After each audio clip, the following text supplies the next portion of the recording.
할렐루야, 반갑습니다. 오늘 말씀 제목은 우리의 마음은 어디에입니다. 저에게 거의 유일한 취미 생활이 있는데요. 그것은 바로 기타입니다. 기타를 치는 것이 저의 취미 생활이고, 기타를 치는 것뿐만이 아니라 기타를 사고 바꾸고 여행하는 것이 저의 취미 생활입니다. 그래서 그런지 저는 휴대폰을 딱 들면요, 인스타그램이나 유튜브보다 기타 중고 거래 사이트를 더 많이 보는 것 같아요. 이상하게 정말 극심한 스트레스에 쌓일 때에도 기타 매물들을 보고 있으면 갑자기 그 순간만큼은 스트레스를 잊게 됩니다. 정말 제가 저를 봐도 중독자인 것 같습니다. 기타를 바꾸는 것, 이것을 이쪽 용어로는 기타 여행이라고 합니다. 제가 이번 연도 들어서 정말 너무너무 바빴거든요. 정말 어디 가고 그럴 시간들이 많이 없었습니다. 이번 연도 초반에는 지금은 제가 학부 졸업을 못해서 나왔지만 초반에는 신대원도 다니고 있었고 신년 부흥회도 하고 있었고 특세도 했고 또 이미더 세미나도 굉장히 많은 차례 했었고 차량팁 세미나도 하고 1, 2월 윈집회도 하고 청소년부 수련회도 일부 참석하고 청년부 수련회 준비, 또 여러분들 신방한다고 정말 너무너무 바빴습니다. 눈코 뜰 새가 없었습니다. 그런데 제가 이렇게 바빴는데도 지난 1월과 2월 이 딱 2달 동안 제가 가지고 있던 기타 4대를 팔고 새로운 기타 4대를 샀습니다. 그러니까 이 2달 동안 정말 바쁜데 시간을 쪼개가지고 8번의 중고 거래를 한 것이죠. 서울, 인천, 평택, 수원, 화성, 정말 엄청 먼데도 막 시간을 막 쪼개어서 기타를 팔고 사러 간 것입니다. 물론 돈이 많은 건 아니어서요. 기타 추가하면 좋긴 한데 기변, 기타 변경을 했습니다. 성경 말씀을 보게 되면 이런 말씀이 있죠. 내 보물이 있는 그곳에는 내 마음도 있느니라. 정말 맞는 말 같습니다. 제가 기타를 너무 좋아하니까 저의 굉장히 많은 시간과 물질이 기타에 있는 것 같습니다. 사랑하는 여러분, 그런데요, 제가 만약에 이 기타가 아니라 예수님보다 기타를 더 사랑한다면 어떻게 될까요? 이것은 우상 숭배가 되는 것입니다. 우리가 신앙생활함에 있어서 우리의 마음이 어디에 있는가는 아주 중요한 문제입니다. 왜냐하면 이 마음이라는 것이 우리의 생각과 의지를 주관하기 때문입니다.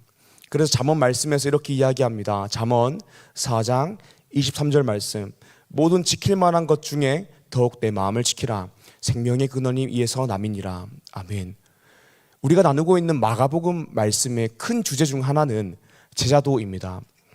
제자도라는 것은 예수 믿고 구원받은 사람은 예수 믿고 구원받았다, 거기서 멈추는 것이 아니라 예수 믿고 구원받아서 그 신분과 존재가 바뀌었다, 그리고 그 마음이 변화함을 받아서 예수 그리스도의 제자로서 살게 된다라는 것입니다. 그렇다면 우리가 예수 그리스도의 제자라면 우리의 마음이 하나님께 있어야 하고 우리의 마음이 예수님의 마음이 있는 곳에 있어야 할 것입니다. 우리가 오늘 말씀 통하여서는 오늘 말씀 본문 속에 드러난 미숙한 제자들의 마음과 예수님의 마음을 살펴보면서 예수 믿고 구원받아 예수 그리스도의 제자가 된 우리의 마음은 어디에 있어야 되는지 말씀을 통해 나누길 원합니다.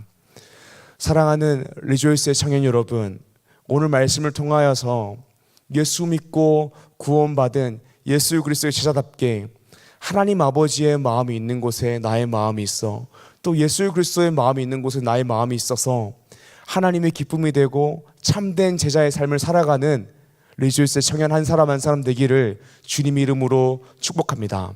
아멘. 오늘 말씀 첫 번째로는 우리 안에 버려야 할 마음이 있다라는 것입니다. 그것은 자기중심성입니다. 우리가 버려야 할 마음이 무엇일까요? 오늘 말씀 본문에서 드러나는 제자들의 마음인데요, 먼저 제자들의 마음은 민족주의로 드러납니다. 유대인들에게는 굉장한 선민의식이 있었습니다. 유대인들에게는 굉장한 민족주의가 있었습니다. 어떤 것이냐면 자신들만이 하나님의 선택받은 백성이다라는 선민의식이 있었습니다. 자신들만이 유대인이기 때문에 구원받았다라고 생각했습니다. 그래서 정말 강력한 선민의식, 민족주의를 가지고 있었습니다. 이게 어느 정도냐면 자신들만이 구원받을 수 있고 이방인들 같은 경우에는 지옥의 땔감이다라고 생각했습니다. 아마 오늘 말씀 본문에 나오는 제자들에게는 예수님 앞에서 그렇게 말은 하지 못하지만 제자들에게도 이런 민족주의, 선민의식이 있었던 것 같습니다. 오늘 말씀 본문은 칠병이어 본문입니다. 떡 7개와 물고기 2마리로 예수님께서 4,000명의 사람을 먹이시는 사건입니다. 성경 본문을 보게 되면 이 칠병이어와 굉장히 유사한 사건을 우리가 잘 알고 있는데요. 바로 오병이어 사건입니다. 이 오병이어와 칠병이어 사건이 보여주고 드러내는 것은 예수 그리스도가 우리를 위하여 이 땅에 오신 생명의 떡이라는 사실입니다. 요한복음 6장 48절에서 51절 말씀입니다. 제가 읽겠습니다. 내가 곧 생명의 떡이니라. 너희 조상들은 광야에서 만나를 먹었어도 죽었거니와 이는 하늘에서 내려오는 떡이니 사람으로 하여금 먹고 죽지 아니하게 하는 것이니라. 나는 하늘에서 내려온 살아있는 떡이니 사람이 이 떡을 먹으면 영생하리라. 내가 줄 떡은 곧 세상의 생명을 위한 내 살이니라 하시니라. 아멘. 이 오병이어라는 기적과 칠병이어라는 기적은 예수 그리스도가 우리를 위하여 이 땅에 오신 생명의 떡이라는 것을 드러내 보여주는 기적입니다. 예수 그리스도라는 생명의 떡을 먹으면 우리가 영원히 산다라는 것을 보여주는 기적입니다. 마가복음 6장을 보게 되면 오병이어 사건이 기록되어 있고 마가복음 8장을 보게 되면 칠병이어 사건이 기록되어 있습니다. 얼핏 보면 굉장히 유사한 사건이지만 복음서 저자인 마가가 복음서에 이 오병이어와 칠병이어 이 두 사건을 가까운 곳에 배치할 때에는 그렇게 기록한 목적과 의도가 있었습니다. 오병이어와 칠병이어에는 다른 점이 있었는데요. 어떤 것이 다른 점이냐면 떡이 5개냐 7개냐 이것도 다른 점이고 남자만 5,000명이 먹었냐 사람이 4,000명을 먹었냐도 다른 점입니다. 또 다 먹고 나서 12바구니가 남았냐 7광수리가 남았냐도 다른 점입니다.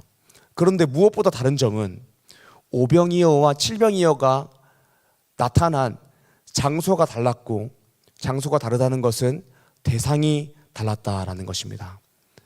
오병이어라는 기적은 유대인을 대상으로 일어난 기적이었고 칠병이어라는 기적은 이방인을 대상으로 한 기적이었습니다. 복음서 저자 마가가 오병이어만 기록한 것이 아니라 칠병이어도 기록한 그 목적이 무엇입니까? 그것은 생명의 떡이신 예수 그리스도는 유대인들만을 위해 오신 것이 아니다. 이방인을 위해서도 오셨다.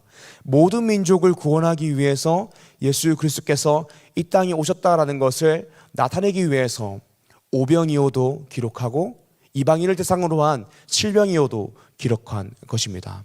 로마서 3장 28절에서 30절을 찾아보길 원합니다. 로마서 3장 28절에서 30절 제가 읽겠습니다. 그러므로 사람이 의롭다 하심을 얻는 것은 율법의 행위에 있지 않고 믿음으로 되는 줄 우리가 인정하노라. 하나님은 다만 유대인의 하나님이시냐 또한 이방인의 하나님은 아니시냐. 진실로 이방인의 하나님도 되시느니라. 할례자도 믿음으로 말미암아 또한 무할례자도 믿음으로 말미암아 의롭다 하실 하나님은 한 분이시니라. 아멘. 성경에서는 이렇게 이야기합니다. 유대인이든 이방인이든 믿음으로 말미암아 구원받는다. 할례자든 무할례자든 믿음으로 말미암아 의롭다 칭함을 받는다라고 말씀하십니다. 성경은 우리를 구원하기 위해 이 땅에 오신 예수 그리스도는 모든 민족을 위해 오셨다라고 말합니다. 다시 오늘 본문 말씀 1절에서 3절을 보길 원합니다. 우리 한 절씩 나누어 읽길 원합니다. 그 무렵에 또 큰 무리가 있어 먹을 것이 없는지라 예수께서 제자들을 불러 이르시되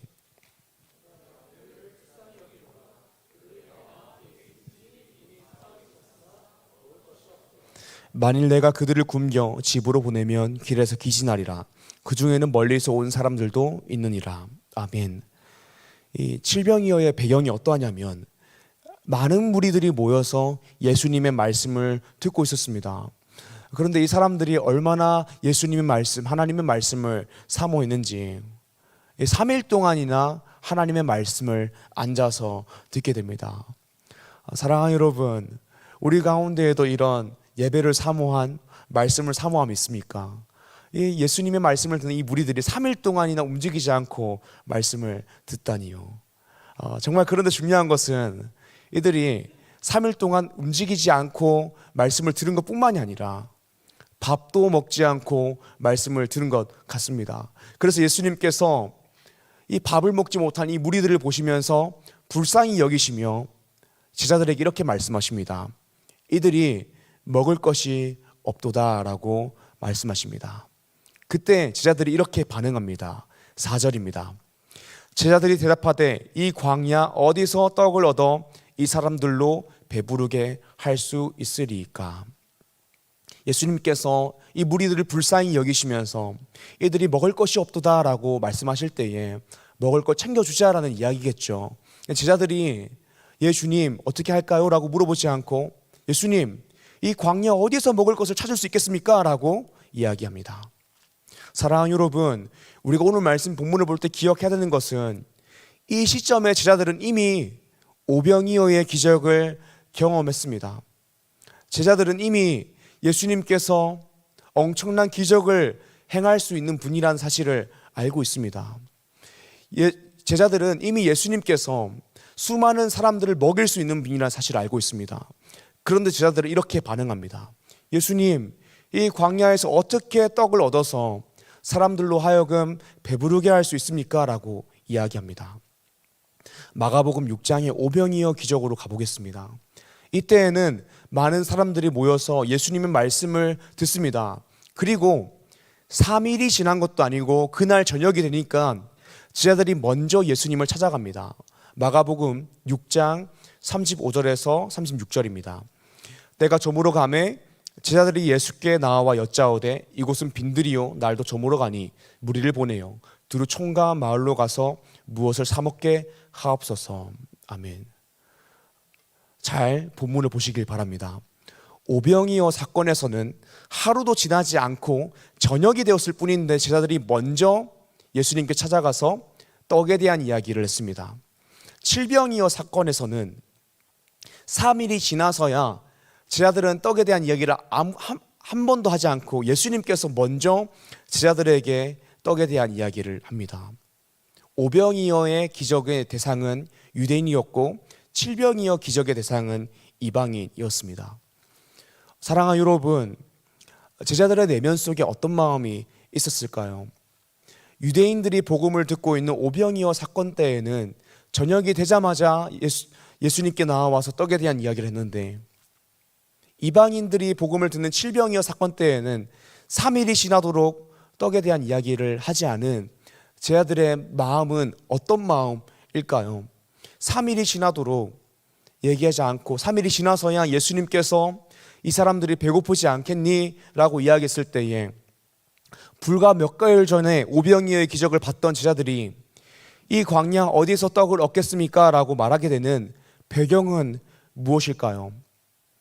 사랑하는 여러분, 제자들이 이렇게 반응하고 이야기하는 배경에는, 그 내면에는 여전히 이방인들을 환영하지 못하는 마음이 있는 것입니다. 여전히 그 마음 가운데에 민족주의, 선민의식, 사사로운 감정이 그 마음 가운데에 있었던 것입니다. 요나를 기억하여 보십시오. 요나는 선지자였습니다. 그런데 요나는 하나님의 말씀을 듣습니다. 그 당시에 이스라엘의 원수와도 같았던 아수르의 수도 니느웨에 가서 하나님의 명령을 전달하는 것이었습니다. 이것은 하나님께 돌아오라라는 그런 말을 전하라는 것도 아니었습니다. 그냥 니느웨에 가서 그 악독이 내 앞에 상달되었음이니라, 너희가 악하다라고 이야기하고 오라고 말씀하셨습니다. 그런데 요나는 혹여나 너희가 악하다라고 이야기하는 하나님의 말씀을 듣고 니느웨가 하나님께로 돌아올까봐, 회개할까봐 그것이 싫어서 하나님의 명령을 거부하고 니느웨로 가지 않고 다시스로 도망갑니다. 사랑하는 여러분, 요나의 마음은 어떤 마음일까요? 제자들의 마음은 어떤 마음일까요? 우리가 예수 그리스도의 제자라면 우리의 마음은 하나님 아버지께 있어야 됩니다. 그리고 우리의 마음은 예수 그리스도의 마음이 있는 곳에 있어야 됩니다. 그런데 요나처럼 반응하고 제자들을 반응하게 된다면 우리가 예수 믿고 구원받아 예수 그리스도의 제자가 되고 하나님의 자녀가 되었음에도 불구하고 여전히 하나님 아버지의 마음을 잘 모르는 것입니다. 예수 그리스도의 제자가 되었음에도 불구하고 여전히 예수님의 마음을 잘 모르는 것입니다. 그러니 제자들과 요나가 복음 앞에서 민족주의의 마음을 가지는 것입니다. 오늘 말씀 본문에서는 이 마음이 민족주의, 선민의식으로 드러나지만 그 마음, 민족주의를 잘 들여다보면 그 마음의 중심에는 자기중심적인 마음이 있습니다. 이 민족주의와 선민의식은 자기중심성에서 기인한 것입니다. 사랑하는 여러분, 저는 여러분들 가운데에 혹시 민족주의로 뒤덮여 있어서 어떤 특정 나라의 선교를 반대하거나 어떤 이념과 사상에 뒤덮여 있어서 어떤 사역을 반대하는 분들이 한 분도 없을 거라고 당연히 그렇게 생각합니다. 그런데요, 우리는 잘 점검해 보아야 합니다. 우리 중에서도요, 자기중심성에 기인하여 어떤 사역에 동참하지 않는 분들이 충분히 계실 수 있습니다. 우리 마음이 자기중심적인 마음이어서 하나님께서 우리 가운데 사명을 부여해 주시고 하나님께서 우리 가운데 말씀해 주시고 명령을 주시는데 하나님의 말씀에 동참하지 않는 분들이, 그런 순간들이 있을 수 있습니다. 전도, 선교, 예배, 또 교회 안에서 친교도 그렇습니다. 저는 우리 청년들 한 분 한 분 모두가 우리 청년교구의 모든 사역에 동참해야 된다라고 생각하진 않습니다. 그러면 좋겠지만 꼭 그래야 된다고 생각하지 않습니다. 그런데 특별히 참여를 독려하는 사역들이 있습니다. 매주 주일 드려지는 주일 예배, 셀 모임, 1년에 2번 있는 수련회, 그리고 전도축제입니다. 이번 3월 31일에 행복한 사람들의 축제를 하게 됩니다. 전도축제는요, 꼭 다 데려오라고 하는 것이 아닙니다. 일당 작정하고 기도하는 것이 이 사역에 동참하는 것입니다. 혹시 내가 문화적으로 정말 옆에 비그리스도인이 한 명도 없어서 작정할 사람이 없다면 노방중도 함께 같이 나가고 기도에 참여하는 것이 동참하는 것이라고 생각합니다. 여러분들 중에서 이미 많은 분들이 이 사역에 동참해주고 계십니다. 그리고 이번에도 꼭 이 사역에 동참해 주셨으면 좋겠습니다. 우리가 예수 그리스도의 제자라면 우리의 마음이 하나님께 있어야 되고 우리의 마음이 예수님의 마음이 있는 곳에 있어야 합니다. 저는 그것이 전도라고 생각합니다. 그런데 우리 안에 있는 자기중심성, 자기중심적인 마음, 또 게으름, 나태함, 부끄러움 이런 것 때문에 사역에 동참하지 못한다면 내가 예수 믿고 구원받았음에도 불구하고 하나님의 자녀가 되었음에도 불구하고 여전히 아버지 하나님의 마음을 잘 모르는 것입니다. 제자가 되었음에도 예수님의 마음을 잘 모르는 것입니다. 사랑하는 리조스 청년 여러분, 이 자기중심성이라는 마음을 버리고 하나님의 마음을 닮아서 하나님의 기쁨이 되는 그 사명을 감당하는 리조스 청년 되기를 주님의 이름으로 축복합니다. 아멘. 오늘 말씀 두 번째로는 우리가 가져야 할 마음이 있다라는 것입니다. 그것은 바로 예수님의 영혼 사랑하는 마음입니다. 오병이어라는 기적은 유대인들을 대상으로 일어난 기적이었습니다. 그런데 오늘 말씀 본문에 나타난 칠병이어라는 기적은 이방인들을 대상으로 한 기적입니다. 예수님께서, 그리고 성경이 칠병이어라는 사건을 통하여서 말하고 싶은 것은 예수님이 유대인들만을 위해 오시지 않았다, 할례자만을 위해 오시지 않았다, 모든 민족을 위해 오셨다라는 것입니다. 예수님은 모든 민족을 위한 생명의 떡으로 오셨다라는 것입니다.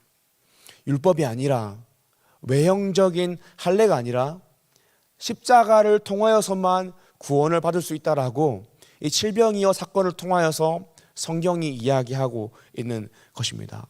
그래서 마가복음 6장과 8장에 반복적으로 나오는 단어가 있습니다. 예수님의 마음이 보이는 단어인데요, 마가복음 6장 34절입니다. 예수께서 나오사 큰 무리를 보시고 그 목자 없는 양 같음으로 인하여 불쌍히 여기사. 마가복음 8장 2절입니다. 내가 무리를 불쌍히 여기노라. 그들이 나와 함께 있은지 이미 사흘이 지났으나 먹을 것이 없도다. 아멘. 예수님께서 모든 민족을 위해 이 땅 가운데 오셨기 때문에 유대인들을 대상으로 한 오병이어 기적의 사건에서도, 이방인들을 대상으로 한 칠병이어 기적의 사건에서도 불쌍히 여겼다라는 마음이 나옵니다. 불쌍히 여기다라는 단어는 스플랑크니조마입니다. 이것은 사랑으로 기반한 이 창자가 끊어지는 고통, 이 창자가 들끓는 고통을 이야기하는 것입니다. 마가복음은 오병이어와 칠병이어 모두 기술하면서 이야기하는 것입니다. 예수님은 유대인들만 불쌍히 여기시지 않는다. 예수님은 유대인과 이방인 모두 불쌍히 여기신다. 예수님은 유대인을 위해서만 오신 것이 아니라 유대인과 이방인 모든 민족을 구원하기 위해 오신 분이다 라고 복음서는 이야기하는 것입니다.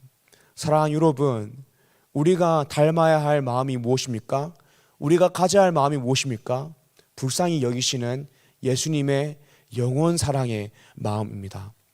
복음서에서는 이것을 의도적으로 계속 이야기하는 것입니다. 예수님께서 이 복음서에서 계속해서 그 당시에 죄인이라고 여겨지는 세리와 창녀들과 함께 하시고 그런 사람들을 부르시고 함께 식사하시고 거하시는 이유가 무엇입니까? 마가복음 2장 17절 말씀입니다. 예수께서 들으시고 그들에게 이르시되 건강한 자에게는 의사가 쓸데없고 병든 자에게라야 쓸데있느니라. 나는 의인을 부르러 온 것이 아니요 죄인을 부르러 왔노라 하시니라. 아멘. 예수님께서 말씀하십니다. 나는 의인을 부르러 온 것이 아니라 죄인을 부르러 왔다. 건강한 자에게는 의사가 쓸데없고 병든 자에게만 쓸데가 있다라고 말씀하십니다. 그렇게 말씀하시는 이유가 무엇입니까? 바리새인들과 서기관들, 유대인들, 이 사람들이 의인이고 건강한 사람이라는 것이 아닙니다. 너희들이 죄인이라고 여기고 병든 자라고 여기는 세리와 창녀가 죄인이든 바리새인들, 유대인들, 서기관들, 너희도 고침이 필요한 병든 자다, 죄인이다라고 말씀하시는 겁니다. 그래서 내가 너희를 위하여 이 땅에 왔다라고 말씀하시는 겁니다. 그러니까 예수 그리스도는 모든 사람을 위하여 이 땅에 오셨다라는 것입니다. 그때 말씀을 듣던, 그때 부름을 받았던 제자 마태는 세리였습니다. 마태는 유대 사람이었지만 매국노로 여겨졌습니다. 왜냐하면 자신의 동족들에게 세금을 거뒀기 때문입니다. 그래서 죄인이라고 여겨졌습니다. 예수님은 그런 마태를 찾아와서 제자로 부르시고 그의 집에 거하시고 그와 함께 먹고 마시셨습니다. 그런 죄인같이 여겨지는 세리 마태와 함께 하시는 예수님을 보고 바리새인들의 서기관들이 이렇게 이야기했습니다. 마가복음 2장 16절 말씀. 바리새인의 서기관들이 예수께서 죄인 및 세리들과 함께 잡수시는 것을 보고 그의 제자들에게 이르되 어찌하여 세리 및 죄인들과 함께 먹는가? 당신은 어찌하여 이 세리, 죄인, 이 더러운 자들하고 함께 식탁교제할 수 있습니까? 라고 서기관들이 이야기하는 것입니다. 그때 예수님께서 이렇게 대답하십니다. 17절입니다. 예수께서 들으시고 그들에게 이르시되 건강한 자에게는 의사가 쓸데없고 병든 자에게라야 쓸데있느니라. 나는 의인을 부르러 온 것이 아니요 죄인을 부르러 왔노라 하시니라. 아멘. 나는 의인을 부르러 온 것이 아니라 죄인을 부르러 왔다라는 것은 바리새인, 서기관, 사두개인, 유대인들, 너희들이 구원을 받을 만한 의인이라는 이야기가 아니라 세리 창녀가 죄인이듯 너희도 고침이 필요한 죄인이다. 나는 너희를 위하여 이 땅에 왔다라고 말씀하신 것입니다. 예수님께서 이렇게 나는 고침이 필요한 너희를 위하여 이 땅에 왔다라고 말씀하실 때에 그 이야기를 듣고 있던 죄인이라고 여겨졌던 세리 마태의 마음 가운데에는 깊은 감동이 있었습니다. 복음으로 말미암아 감격하는 마음이 있었습니다. 구원받을 수 없는 죄인이라고 여겨졌던 세리인 내가 구원받았다. 예수님께서 나를 위하여 이 땅에 오셨다라는 감동이 있었습니다. 그 마음 가운데에 은혜가 넘쳐 흘렀습니다. 정말 나 같은 죄인 살리신 그 은혜 놀라워라는 마음이 있었습니다. 그래서 마태의 마음 가운데에는 예수님이 가지셨던 영원 사랑의 마음이 있었습니다. 그래서 마태복음은 마지막을 이렇게 마무리하게 됩니다. 마태복음 28장 19절에서 20절 말씀 제가 읽겠습니다. 그러므로 너희는 가서 모든 민족을 제자로 삼아 아버지와 아들과 성령의 이름으로 세례를 베풀고 내가 너희에게 분부한 모든 것을 가르쳐 지키게 하라. 볼지어다 내가 세상 끝날까지 너희와 항상 함께 있으리라 하시니라. 아멘. 세리 마태 가운데에는 정말 나 같은 죄인이 구원받았다는 은혜가 있으니까 예수님의 수많은 말씀 중에서 이 말씀을 마지막으로 기록한 것입니다. 그러므로 너희는 가서 모든 민족을 제자로 삼아. 모든 민족. 사랑하는 여러분, 우리가 예수 그리스도의 제자로서 가져야 할 마음이 무엇입니까? 오늘 말씀 두 번째, 예수 그리스도의 제자로서 우리가 가져야 할 마음은 예수 그리스도의 영원 사랑의 마음입니다. 말씀을 정리하겠습니다. 예수 그리스도의 제자라면 우리가 구원받고 끝난 것이 아니라 우리의 신분과 존재가 바뀌었고 우리의 마음이 변화받았기 때문에 제자로서 살아야 되고, 우리가 제자라면 그 마음이 하나님께 있어야 되고 예수 그리스도의 마음이 있는 곳에 우리의 마음이 있어야 된다라고 했습니다. 오늘 본문 7병이어 사건을 통하여서 우리가 버려야 하는 마음과 가져야 하는 마음에 대해서 나누었습니다. 버려야 하는 마음이 무엇입니까?